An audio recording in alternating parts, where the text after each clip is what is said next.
sato ma sadgamaya tamaso ma jyotirgamaya mrityurma amritam gamaya. Om Shanti Shanti Shanti.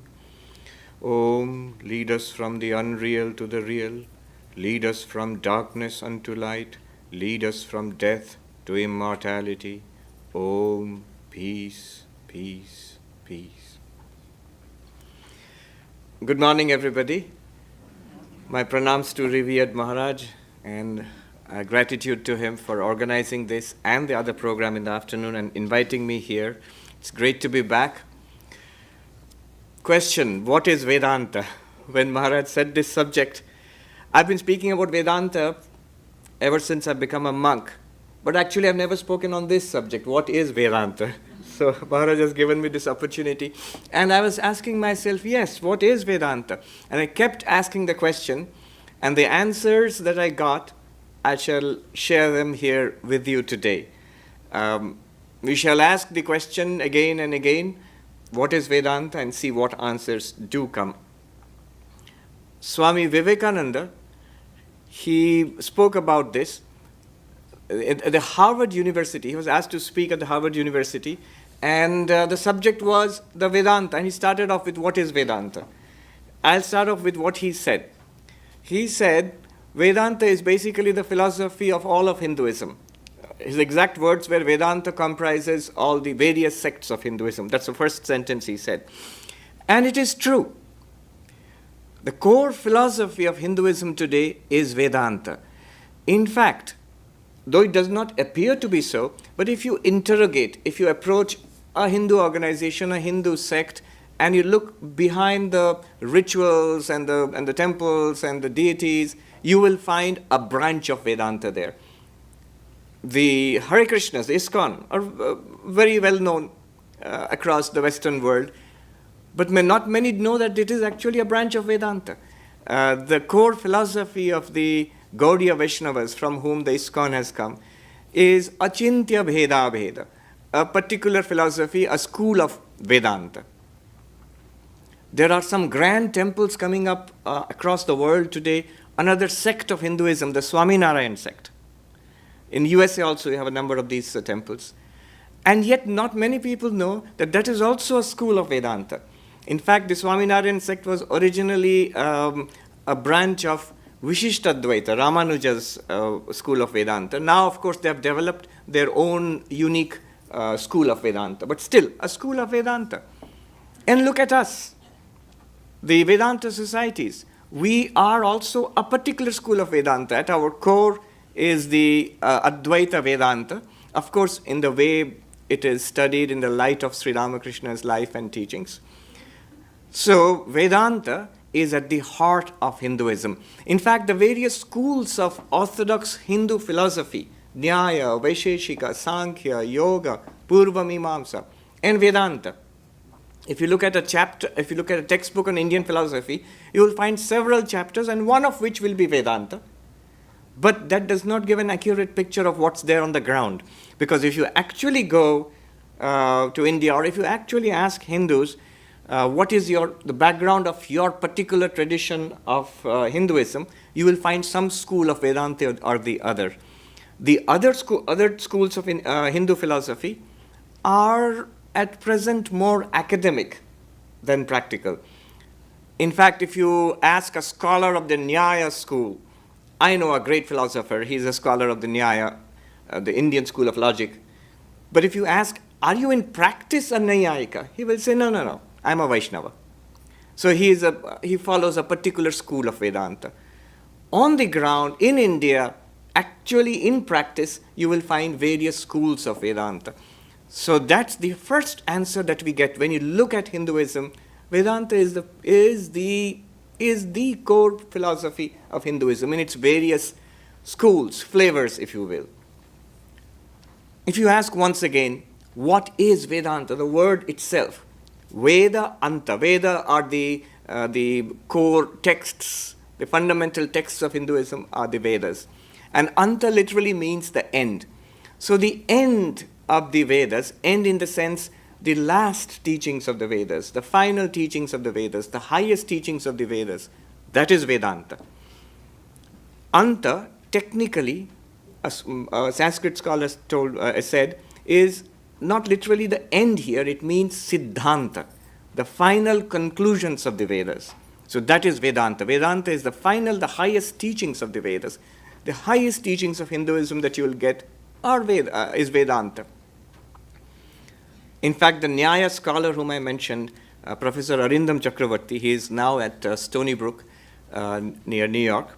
He gave a talk recently at the Vedanta Society of New York. And he gave a new meaning. I'd never considered this. He gave a new meaning to the word Vedanta. Anta, he says, is edge. And that's true. Anta is the edge of a razor, for example. And so Vedanta is the cutting edge of knowledge. Not an ancient philosophy, but the cutting edge of knowledge. Veda literally means knowledge. Vid means to know. And so Vedanta can be a new translation. I hadn't considered this. So Vedanta, and it's appropriate. It's the cutting edge of knowledge. Let's ask once again, what is Vedanta? What knowledge? Not all knowledge. What knowledge?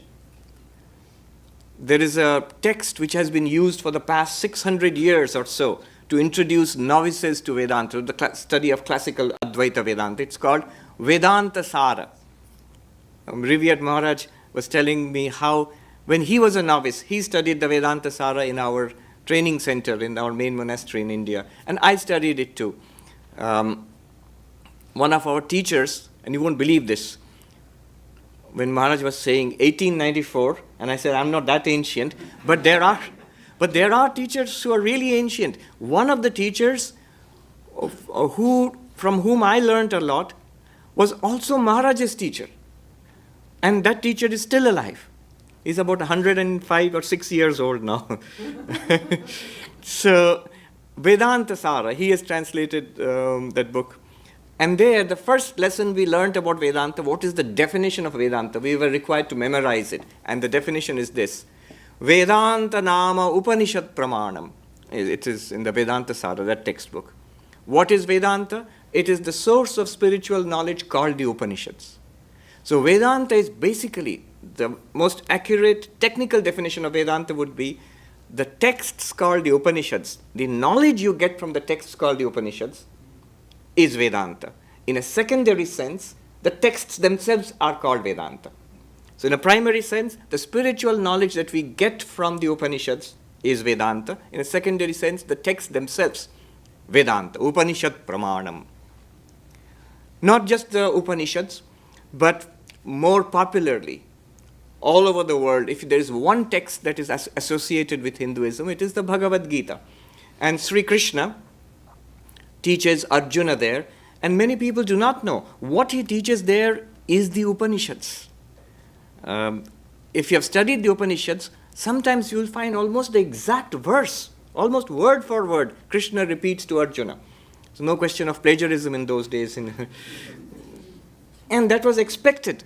That was expected that a master would base his or her teachings on the Upanishads. So the Bhagavad Gita is basically the essence of the teachings of the Upanishads. And it is considered a part of the canonical texts of the Vedanta. So Bhagavad Gita. And there is one more text, not a popular text, in fact quite the contrary, called the Brahma Sutras, composed by Vyasa. These are aphorisms, very cryptic, short Sanskrit texts, which deal with the various philosophical questions arising from the Upanishads. The Upanishads are poetic, are mystical. And the questions which arise, when you read all the Upanishads together, you'll have many questions. Those questions are dealt with in a logical, rational fashion in the Brahma Sutras. So these three, the Upanishads, the Bhagavad Gita, the Brahma Sutras, are together called the triple canon or the triple foundation of Vedanta, Prasthanatraya. The Upanishads are called Shruti Prasthana because they come from the Vedas. The Gita is called Smriti Prasthana because it comes from the Mahabharata.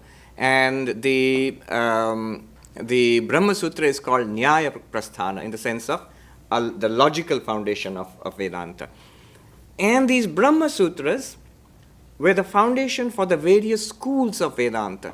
Great spiritual masters, philosophers and spiritual masters who came, Shankara and others after him, they wrote commentaries explaining the Brahma Sutras, which are very cryptic, very difficult, obscure to understand. And they wrote these Sanskrit commentaries, and these commentaries became the foundation of the schools of Vedanta. Shankara's commentary on the Brahma Sutra is the foundation of Advaita Vedanta, non-dual Vedanta. Ramanuja's commentary on the Brahma Sutras, the Sri Bhashyam, is the foundation of qualified monism, Vishishtadvaita Vedanta. Madhva's commentary on the Brahma Sutras is the foundation of dualistic Vedanta, Dvaita Vedanta. Nimbarkar's commentary is the foundation of Dvaitadvaita Vedanta. The Vallabha's commentary is the foundation of Shuddhadvaita Vedanta, and so on. So the different schools of Vedanta are based on commentaries on the Brahma Sutra. So that's another answer we get when you ask this question, what is Vedanta? Vedanta, the Upanishads, and the Brahma Sutras, and the Bhagavad Gita, and the commentarial tradition. So that's the textual foundation of Vedanta. But let's ask once more, what is Vedanta? So this is just the surface.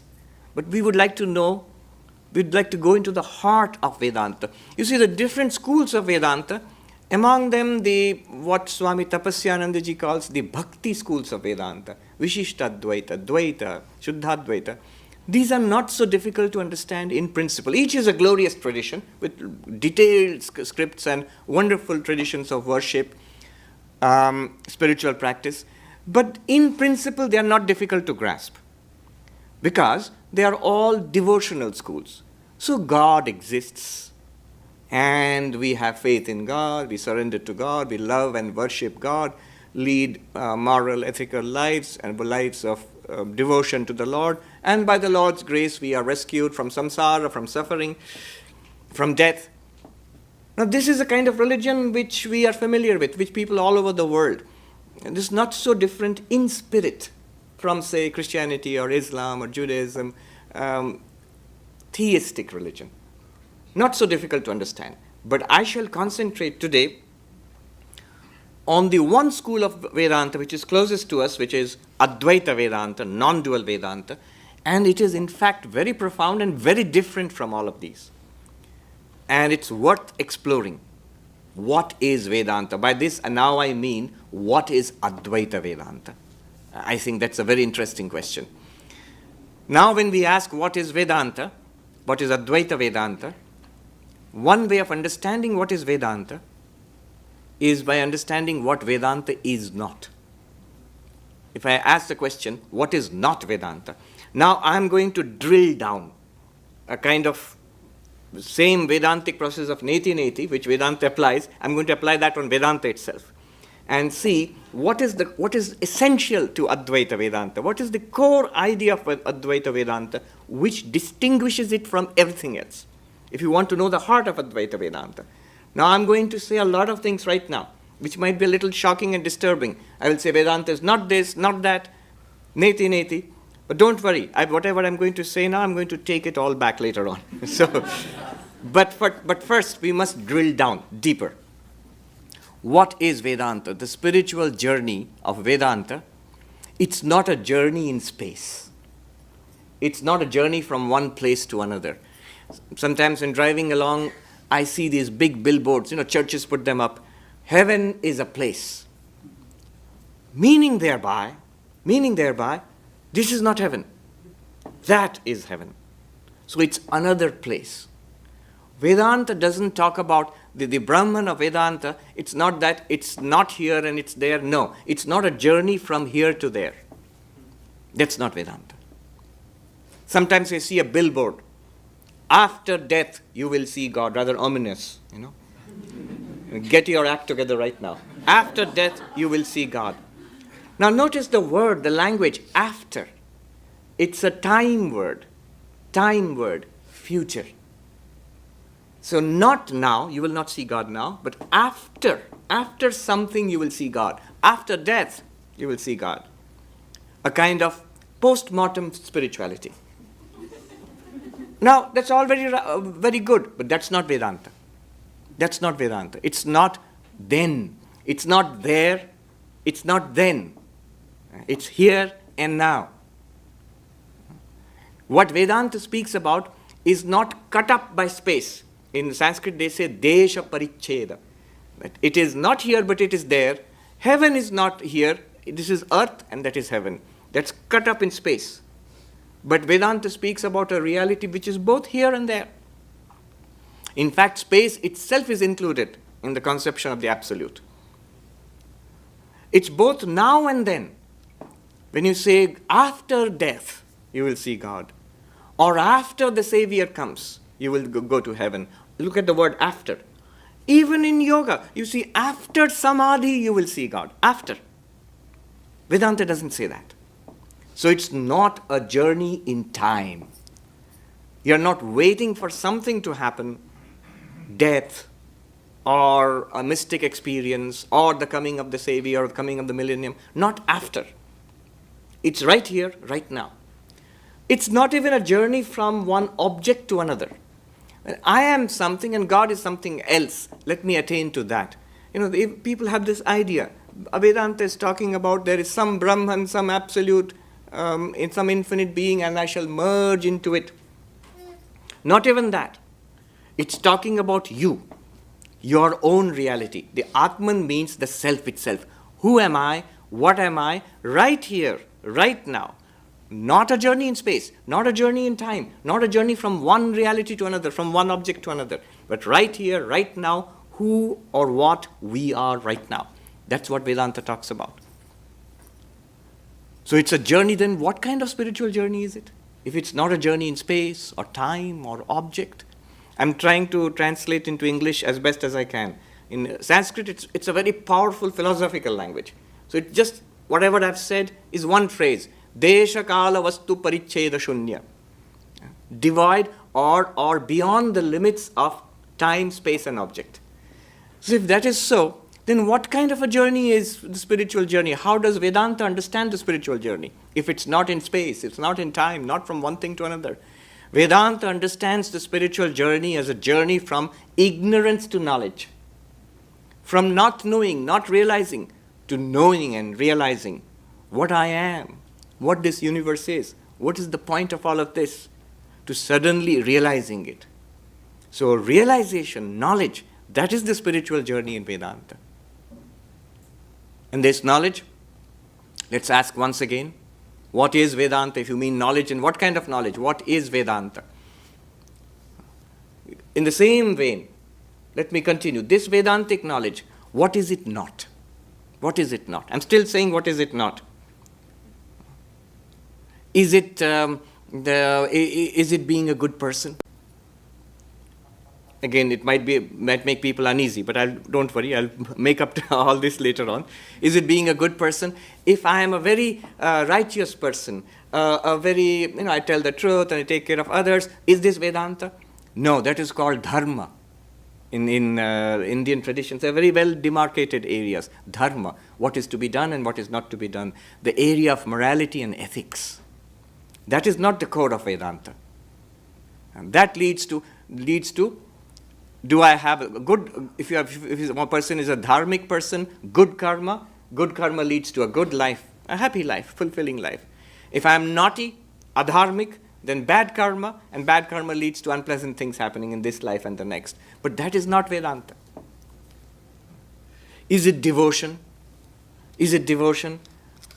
I love God, I worship God, I have faith in God. Is that what Vedanta, Advaita Vedanta, is that what Vedanta is about? No, that is bhakti. That is devotion, bhakti, the way of love, devotion. Oh, wonderful, but not Vedanta, not Advaita Vedanta. Is it karma, action? Shankaracharya, in his commentary on the Ishopanishad, he starts the commentary by saying, the first sentence of the Ishopanishad, Ishavasya mityadeo mantra na karmasu viniyuktaha. These texts which I'm going to explain now, this Upanishad, has no connection to karma, to ritual. Why not? And then he goes on to explain, what can you do by karma? What can you do by action? He says, Apya, you can attain something. You can attain St. Louis. Fly from New York to St. Louis, you've attained, you've come to something. You can do that by action. You can take action and get something. Produce something. You can produce rice in a field. Utpadya. Second thing is utpadya. The third thing he says is samskarya. You can improve something, or you can repair. You can give a whitewash to a house. You can also do that by action. Vikarya, you can transform one thing to another. A seed can be transformed into a plant. So action can do these four things. Attain something, produce something, refine something, or change something. And you, the self, that Atman which Vedanta talks about, you can't attain it. You are already you. What will you attain? You can't produce it. It's always there. Who will produce it? You are already there, eternally so. You can neither refine it nor change it into something else. Action has no role to play in the core of Vedanta. Shankaracharya dismisses it. Not karma, not bhakti. Is it meditation? Is it dhyana, meditation? You sit quietly, shut out the world. This is how you sit. This is how you breathe. This is how you calm the mind down. No modifications of the mind. Absolutely calm, concentrated mind like a flame in a windless place. Yoga chitta vritti nirodha. Yoga is the cessation of the modifications of the mind. Vedanta? No. That is Patanjali Yoga. That's not Vedanta. You may say, Swami, didn't Totapuri teach? No. Great source of confusion. Totapuri did teach Nirvikalpa Samadhi to Sri Ramakrishna. And you think, Nirvikalpa Samadhi and Advaita Vedanta are the same thing. No. In all the commentaries, Shankara, in the Upanishad commentaries, Gita commentary, Brahma Sutra commentary, never once does he speak or recommend Nirvikalpa Samadhi. Why this has come about is because the techniques of meditation are very, very useful, whatever your path. If you are devotional, if you are in the path of knowledge, Vedanta, techniques of meditation, Patanjali meditation techniques are very useful, and they have always been adopted by spiritual seekers. So that's why Totapuri also taught meditation techniques to Sri Ramakrishna. But the essence of Vedanta is not meditation. It's not sitting in samadhi, not shutting yourself out, cutting out the world in samadhi. No. In fact, one of the Brahma Sutras is etena yoga pratyuktaha. By these arguments, the philosophy of yoga is set aside. And there the commentators say that the philosophy of yoga is set aside, but the techniques of yoga, the meditation techniques, are welcome. You see, one interesting thing about Advaita Vedanta is that we have borrowed many things from the preceding philosophies. From the Nyaya, the Advaita Vedanta borrows the techniques of argumentation, anumana, debate. From Sankhya, we keep talking about pure consciousness, witness consciousness, but it's a contribution of Sankhya. We have borrowed from Sankhya the conception of pure consciousness. We have borrowed from yoga the wonderful techniques of meditation. We have borrowed from Purva Mimamsa school how to interpret the Upanishads. Upanishads are the fundamental texts of Vedanta, but the masters of textual interpretation, the modern term is hermeneutics, are the old school of Purva Mimamsa, Kumarila Bhatta and others. We have borrowed from them. And taking all of it together, putting it together, assembling it, we put stamp Vedanta on top of that. We put Brahman on top of it and say Vedanta. If you open the box of Vedanta and look inside, made in China. So we have to give credit. Like I think it's Newton who said, I stand on the shoulders of giants. So in the same sense, we have all these insights from the whole of the Indian spiritual tradition, but all of it is put together, and then the great insight of Vedanta. So not bhakti, not yoga, not karma, not dharma. Then what is Vedanta? Let's once again ask, what is Vedanta? Now we are getting warmer, closer to the question, but closer to the core answer. What is Vedanta? If we were to describe Vedanta in one sentence, and believe me, we can. As the Swami said, it's a vast, vast literature. It's an ancient tradition, 5,000 years back to the Upanishads. And yet you can describe Vedanta, Advaita Vedanta, in one sentence. And we all know it, Tattvamasi. The Mahavakyas, the great sentences. Great not in length, because Sanskrit you can have very long sentences indeed. I've seen sentences covering the entire page without a break. But short sentences, but great in terms of being profound. Arthato Mahan, in terms of profundity and deep depth. That thou art, that meaning that which is worshipped as God, Saguna Brahman, the reality behind this universe. Thou meaning you, the individual. You and that are the same thing. It's a little difficult to express in English. In Sanskrit, the expressions are so powerful, very easy to express. What is meant by Vedanta? It says, in Sanskrit, you can very easily rattle it out, Panchakosha vilakshana atma, avasthatraya sakshi atma. You, the self, who are the witness of the three states of waking, dreaming, and deep sleep. You, the self, which is beyond the 5 sheets of the physical and the vital and the mental and the intellectual and the causal, the Anandamaya, the Panchakosha vilakshana atma. So that Atma is meant by Tattvam Asi. Let's look a little deeper into this. It's really a very profound analysis. By the way, what I'm going to say now, it's a remarkable idea, but I don't take any credit for it. It's either in some old Sanskrit commentary or some monks I've heard who don't know English, but they have said this in Hindi. Tattvamasi, that thou art. That meaning, in a very simple way you can put it, that meaning God, the God of religion. Thou meaning the individual, Jiva. That is Ishwar or Saguna Brahman, that thou meaning you. Now that seems to be a very radical statement. Does it mean to say, I am God? No. No, not in that sense. What it means to say is, when we investigate these two polarities, I, the individual being, what am I when I investigate? There's a technical term for this, Tvam Padartha Shodhana. Again, going back to Vedanta Shar. The analysis, investigation into who am I or what am I, and an analysis into what is God. And then you come to a synthesis, seeing that what is the reality beyond God and beyond the individual. Here you see the big difference between Advaita Vedanta and all the other theistic schools of Vedanta. In fact, all the other theistic schools in different religions.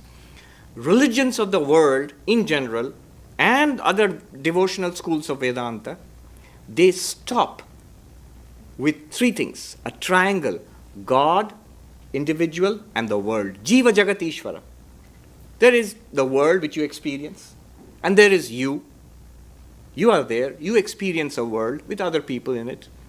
And we have a faith, a belief in God. So you have a triangle set up. And religions end with that, the theistic religions.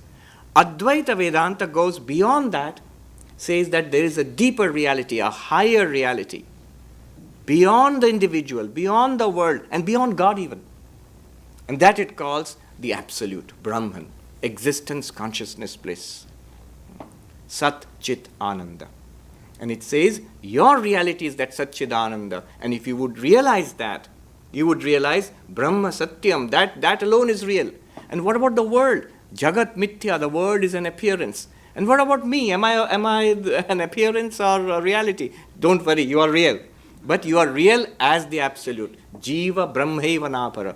So it reduces the entirety of experience to one absolute reality. And it insists this can be understood, realized, within quotes, experienced. I'm being careful for those who are technically nitpickers, So, and that is the purpose of spirituality, to realize yourself as that Brahman, Aham Brahmasmi. The teacher teaches you that thou art, Tattvamasi. And the student shouldn't say that thou art, then there will be an endless go back and forth between the teacher and the student. The teacher says that thou art, and the student should realize, I am that. Aham Brahmasmi, I am Brahman. Let us stay with this statement a little longer. Very interesting. It gives you a deep insight into what is Vedanta. Spiritual life, you can have two broad approaches to spiritual life. Look at that statement, that thou art. That meaning, by now we know, that meaning God. Thou meaning you. Now, there can be two broad approaches to spiritual life. Even in the religions of the world, you see these two broad approaches. One is a that-centered approach to religion and spiritual life, God-centered. And another one is a thou, the inquiry into the self. A set of religions and another approach to spiritual life can be, who am I? Search for God, that's one way of spiritual life. And what am I? Who am I? That's another approach to spiritual life. And one can see why this should be so. After all, look at the structure of our experience. Any experience any one of us ever has had is always subject and object. I experiencing this universe. I am experiencing that. If you ask the question, what is the reality about yourself, about myself? That is the inquiry into thou, into the individual. If you ask the question, what is the reality about this universe? That's the inquiry into what religions call God. So there are these two broad approaches. Now think about it. Apply it to the religions of the world. Christianity. What is it about? It is about the Father in heaven, about God. Islam, it's about God. Judaism, it's about God. In fact, all the Abrahamic religions are God-centered, theistic religions. And that's why one problem in the West has been, because this is the only kind of religion that the West has been used to, they find it very confusing. Here people find something like Buddhism very confusing. How can you have a religion without God? Whereas in India it's no problem at all. For thousands of years, Buddhism has been there for 2,500 years, Jainism even before that. Buddhism, Jainism, even some of the schools of Hinduism, Sankhya. Even in yoga, though God is there, God is secondary. So these are religions or spiritual approaches which are not about God. In Buddhism, there's no talk about God. It's openly agnostic. In Jainism, there's no talk about God. But they are religions, just like any other. So there are religions which are God-centered. In Hinduism also, there are so many religions or so many ways which are God-centered. Sri Ramakrishna is devotee of Kali, the Shakta approach, worship of God as the Divine Mother, worship of God as Vishnu, worship of God as Shiva. These are all God-centered approaches. That-centered. Keep this in mind, that thou art. So there are these religions which are God-centered. And there are religions which, I won't say self-centered, that sounds bad. I'll say there are religions which are self-inquiry based on self-inquiry into what am I. Buddhism, Sankhya, Yoga. Though yoga mentions Ishvara, but only as an aid, as a help to realizing oneself as the Purusha. So yoga, Jainism. So these are schools or religions which are based on self-inquiry. Not so much. They either ignore the question of God altogether, or in some of the schools are openly atheistic. There's no God. But they're all based on inward inquiry. Even among spiritual seekers, right here, you will see there are these two broad divisions. You may not have noticed it. I have noticed it. When I was in our main monastery, I used to teach the young people who had come to become monks, brahmacharis, novices. And I would ask them, why did you become a monk? What are you looking for? And I would get broadly these two kinds of answers. One group would say, I'm searching for God. I'm looking for God realization. That appeals to me. Another group would say, God is good, fine. But I'm really interested in who am I? What am I? Who am I? You see, self-inquiry. So these two broad approaches. And when you compare these two approaches, you find some distinct differences. The God-centered religions and the God-centered mentality is likely to be devotional, worship-oriented, likely to be dualistic, likely to be temple, church, mosque-oriented, likely to be ritualistic, likely to be, in a broad sense, ritualistic. Lots of worship and food and celebrations, joyous. And in contrast, you will find the self-inquiry based religions, they tend to be more monastic in nature. Think about Buddhism. They tend to be more of an inquiry, meditative, rather than devotional. They tend to be a little more intellectual, inquiry-based. They tend to be more meditation hall-oriented rather than temple-oriented. Think of a Buddhist or a Jaina center, right? Both of these have their advantages and disadvantages. Bear with me. It is leading somewhere. We are still with the question, what is Vedanta? But you'll see where it is leading. Both of these approaches have their advantages and disadvantages. The God-centered approach and the self-inquiry-based. The Tat, that-centered approach, and the thou-centered approach. What are the advantages and disadvantages?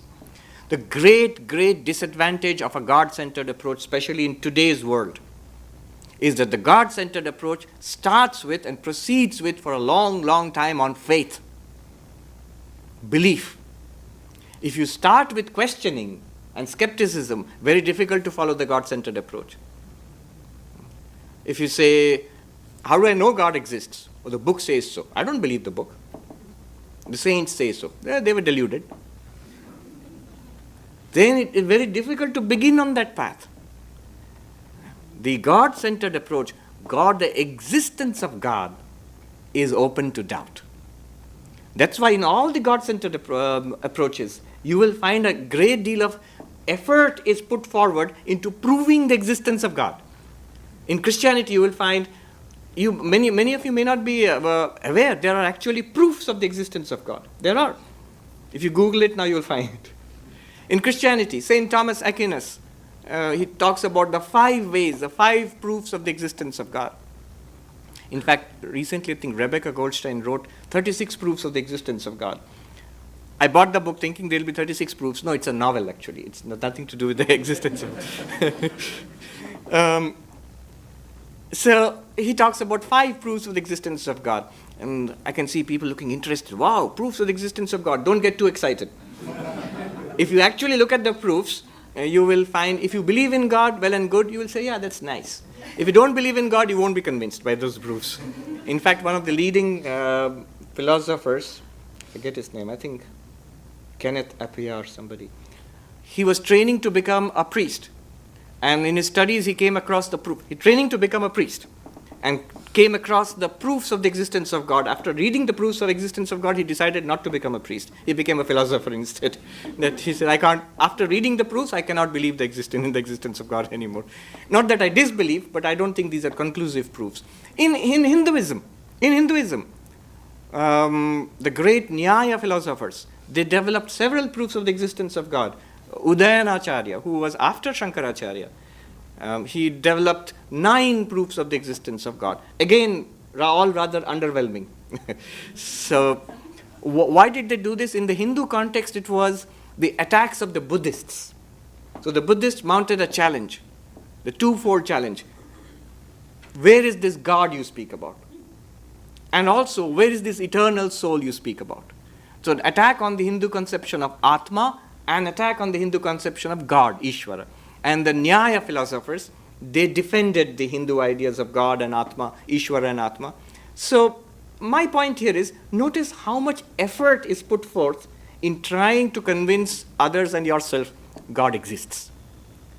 In contrast, nowhere you will find any effort put forward to prove that I exist.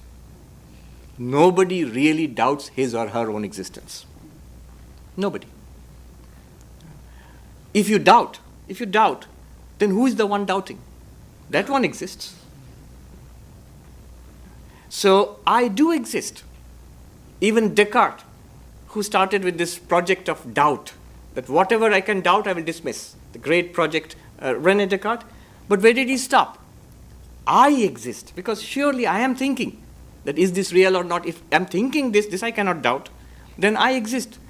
I exist because I think, therefore I exist. The cogito ergo sum, the famous conclusion. So Descartes ends with the one indubitable fact that I exist.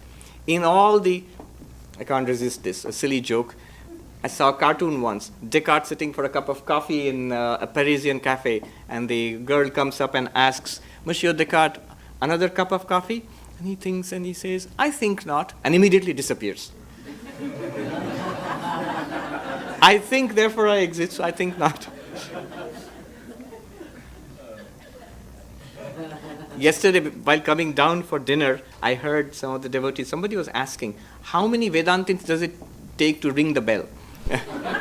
It's a variation on the joke, how many XYZ it takes to change the light bulb. Have you heard of those? It's a series of jokes. So somebody asked, how many Descartians does it take to change the light bulb?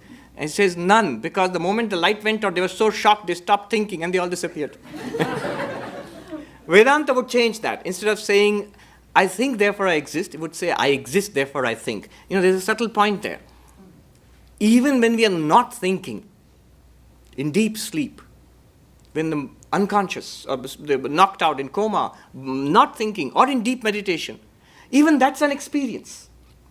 It's not an absence of experience, it's an experience of absence.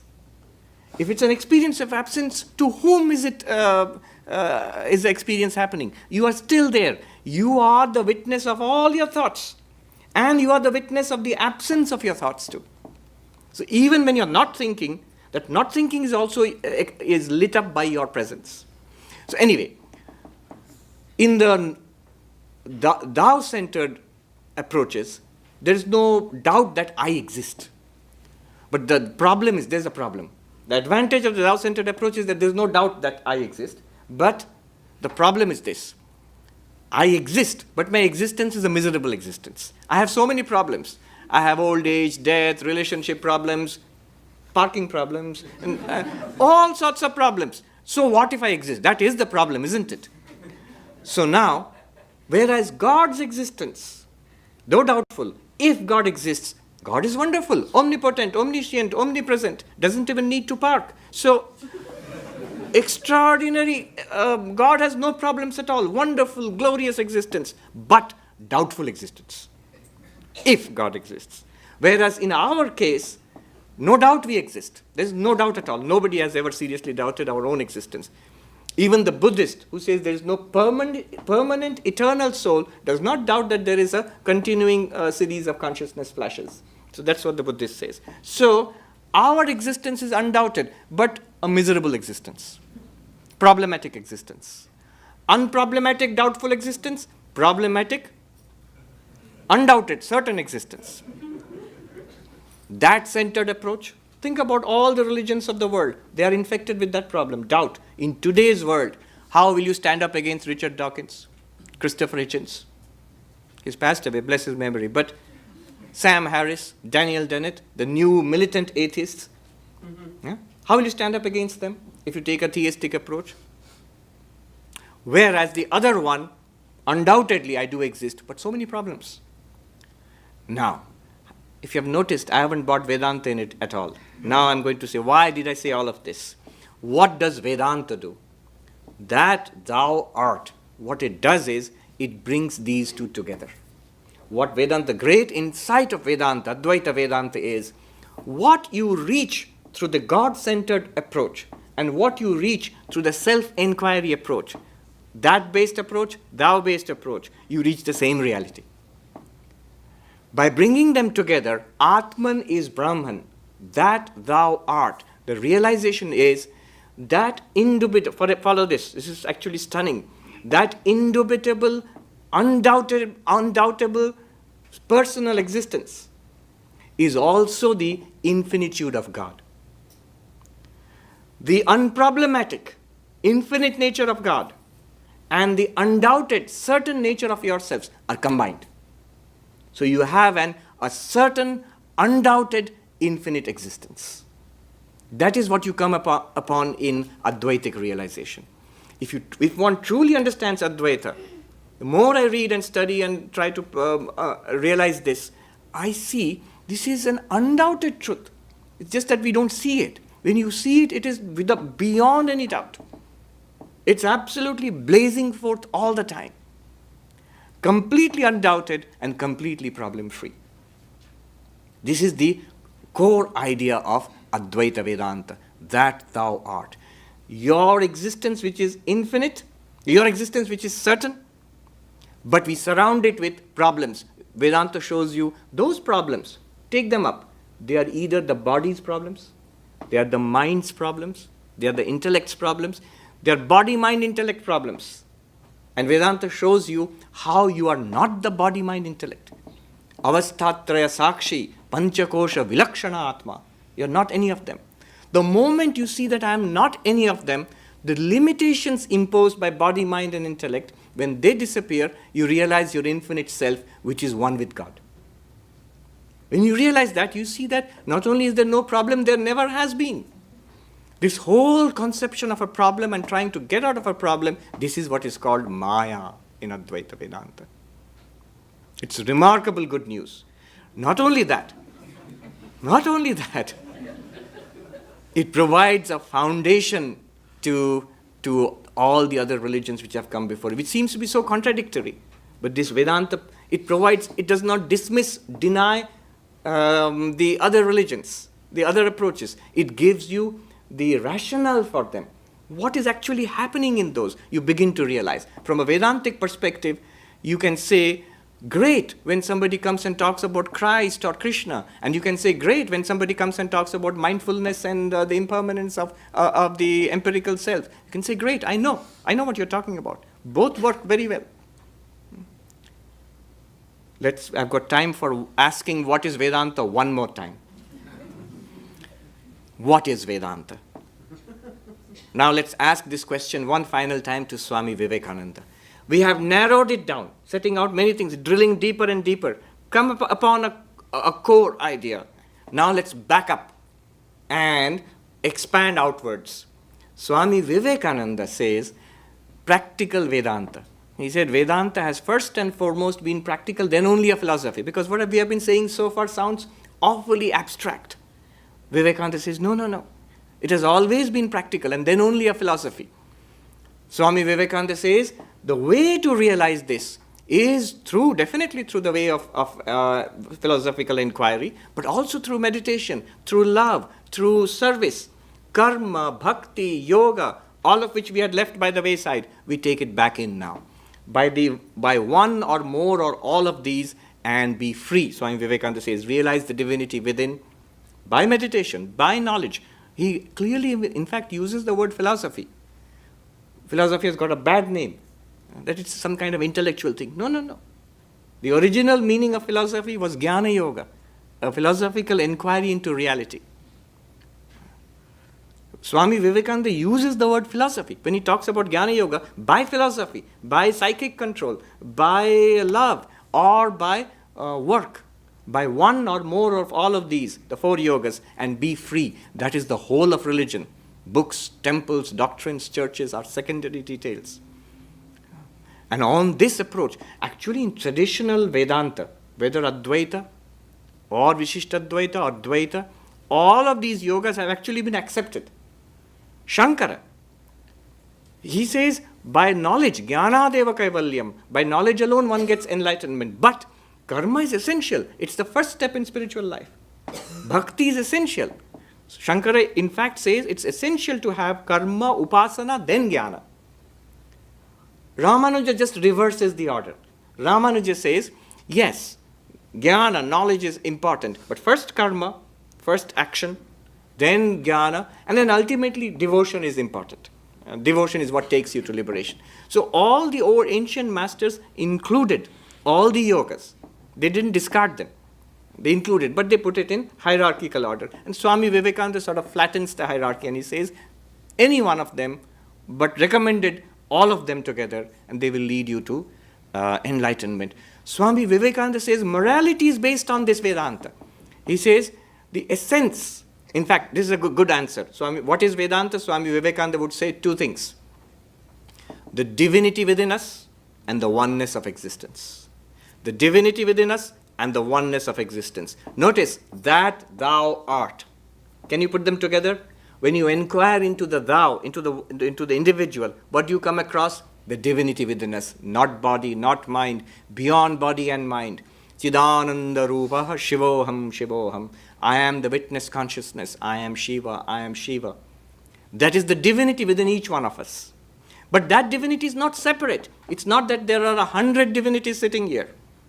I know you're all divine, but It's one divinity. According to Advaita Vedanta, it's one divinity. Sankhya says we are all separate spirits. But Vedanta says that which is beyond body and mind right here is one. So, not only the divinity within each of us, but that divinity within each of us is one reality. That's what he means by the oneness of existence. That thou art, Swami Vivekananda puts it in this way: the oneness of all existence and the divinity within each of us. And this oneness of existence, Swami Vivekananda says, this is the surest foundation of morality. I have no time to give a lecture on the Advaitic foundations of morality. There's a fantastic article. Swami Bhajananandaji, he's written an article. He's a very senior monk of our order, a wonderful sadhu and a luminous mind. He has written this article, The Ontological Ethics of Swami Vivekananda, about 20-25 pages, where he surveys the entire field of morality and ethics, different theories from East and West, and shows the deficiencies of those theories, teleological, utilitarian theories, deontological theories, and so on. And then he comes how Vivekananda used Advaita Vedanta, as a foundation for morality. What Swami Vivekananda said was, because it is one reality, if I hurt somebody else, if I cheat somebody else, if I lie to somebody else, I am hurting myself in the deepest sense. Because we are all one, just as we take very good care of ourselves, we should take equally good care, if not more, of everybody else. The golden rule, treat others as you would have them treat you. This is something found, variations of them, it is found in every religion of the world. Went to the United Nations, I found it's written there, the golden rule. But now you know, why should I treat others the way I want them to treat me? Why? It sounds just and fair, but still why? If they are different, I could exploit them.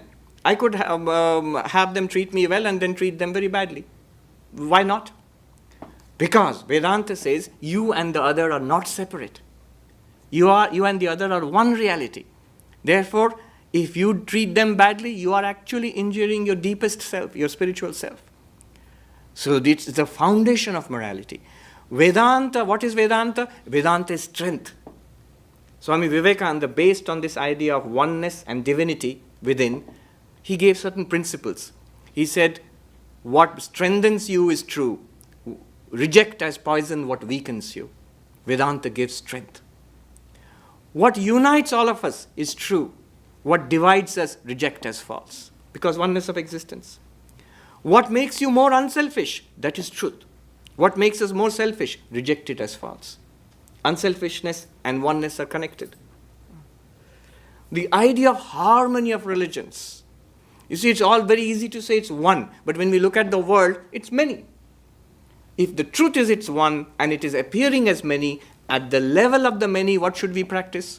You can't practice oneness because you can't lump everything together into one reality. You can't put all the religions together into one religion. No, that won't work. Oneness at the core, expressed as the plural, as the many, then what we have to practice is the harmony of the many. Is living together, learning and assimilating from each other. This great teaching of harmony of religions, which again Swami Vivekananda takes from Sri Ramakrishna, from his master Sri Ramakrishna. Harmony of religions. That is also based on Vedanta. That follows from Vedanta. In many of the talks which Swami Vivekananda gives about Advaita, he makes sure to mention how Advaita preserves the preceding steps in religion. It does not discard, doesn't say that now I have a deeper understanding, now I have a better understanding, I am superior, that's so primitive, let it go. No. That has been useful for me and it will be useful for many who come later on. Not only that, it's not a question of truth and falsity. He said it's a question of moving from lower truth to higher truth. That is also true. So, harmony of religions, that follows directly from Vedanta. And finally, service. Service. The great teaching of his master, Shiva Jnane Jiva Seva. Serve all beings, all sentient beings, knowing them to be none other than God. Notice, knowing them. Shiva Jnane, knowing them to be none other than Shiva. He did not say worshipping them to be none other than Shiva, believing them to be none other than Shiva, meditating upon them, not Shiva Dhyani, not meditating upon them to be none other than Shiva, which is all very good, you can do that. But literally it's a fact that Shiva alone is appearing in all these forms. And so what should be my attitude to Shiva? The only thing that can be there is worship. And what is worship in day-to-day life? Will you throw flowers and chant mantras? That might be nice once in a while, but not particularly useful. So worship in day-to-day life is the action that we perform, is whatever we can do for others. I remember Swami Ranganathananda, I'll close with this. He said, what is spirituality? When I close my eyes, I find peace within. When I open my eyes, my attitude is, what can I do for you? This is spirituality. See, the whole idea of that thou art, Tattvamasi, oneness of the universe and the divinity within, both are expressed here. Close my eyes, the divinity within, of course I find peace. Open my eyes, the same divinity outside, of course I want to serve. What is Vedanta? I counted, even if you haven't, we have asked it 7 times. What is Vedanta? In 20 seconds I'll run through the 7 times. What is Vedanta? The core philosophy of all the sects of Hinduism. What is Vedanta? The end of the Vedas, the Siddhanta of the Vedas, even the cutting edge of knowledge. What is Vedanta? Upanishad Pramanam, the texts called the Upanishads, Bhagavad Gita, Brahma Sutra, and all the schools that follow from it. What is Vedanta? What is it not? It's not a journey in space or time or object. It's a journey from ignorance to knowledge. What is Vedanta? What is it not? At its core, it's not karma or bhakti or dhyana. What is Vedanta then positively? 6th, it is that thou art, and all that followed from that. And finally, at its broadest and its most magnificent declaration in the world today, what is Vedanta? Swami Vivekananda's idea of the oneness of existence and the divinity within, expressed as practical Vedanta. Thank you very much. Thank you so much. Shanti, Shanti. Om Shanti, Shanti, Shanti. Hari Om Tat Sat. Shri Ram Krishna Arpanamastu. We are very grateful and thankful to Swami Sarvapriyananda for his wonderful, illuminating talk on what is Vedanta. He started from the, we call it Shukta to Payash, means from bitter squash curry to rice pudding. Many, which means he served the entire meal. There is nothing more to add. That is the way we express. When Swami Vivekananda returned to India in 1897, he was in Madras. He said, dualism of Madhva, non-dualism, qualified non-dualism of Ramanuja and non-dualism of Shankara, all 3 are the one, same. Then some people asked, no other teachers have ever said that kind of thing. Swamiji said, because it was waiting for me. Then he gave a beautiful example. You take the photograph of the sun in the morning. Every hour you take a photograph. Each photo will be different. But you are taking the picture of the same sun. So the same truth, as he explained, that non-dual Brahman, has been viewed by different philosophers, different saints, from the different understandings. Sri Ramakrishna emphatically said again and again to his disciples, Ishwarer iti korte nei. Do not limit God. My God, your God. These are all foolish ideas. Infinite. The 3 words he used, Vastu Paricheda, Kala Paricheda, mean thing which is limited by time, and Desha Paricheda, limited by space. and limited by object. We perceive this world these three ways: Vastu, object, time, and space. Swami Vivekananda made a sentence, beautiful sentence. When does the space begin? The moment you have a body. When does the time begin? The moment you think. And then, karya karana sambandha, cause and effect, cause and effect. In this every whole world is nothing but cause and effect, cause and effect, cause and effect. Karya karana sambandha. This Brahman, this infinite, is beyond these three. It can be experienced only through this non-dualistic knowledge. Anyhow, I shall not take time. We will have to go to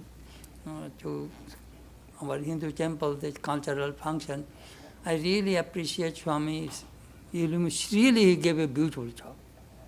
Flawless. Anyhow, we are very grateful. I was asking him when I called him that he will have to come and give a talk in the morning here and the afternoon there, then evening he will go back to New York. Busy person. Anyhow, thank you everybody. Let me say a simple prayer. Matma me shuddhantam jyotiraham viraja vipapma bhuyasam. Antaratma me shuddhantam jyotiraham viraja vipapma bhuyasam. Paramatma me shuddhantam jyotiraham viraja vipapma bhuyasam. May my body become pure. May I be free from impurities and ignorance. May I realize myself as the light divine. May my mind become pure. May I be free from impurities and ignorance. May I realize myself as the light divine. May my soul become pure. May I be free from impurities and ignorance. May I realize myself as the light divine. Om Shanti, Shanti, Shanti. Peace, peace, peace, peaceful.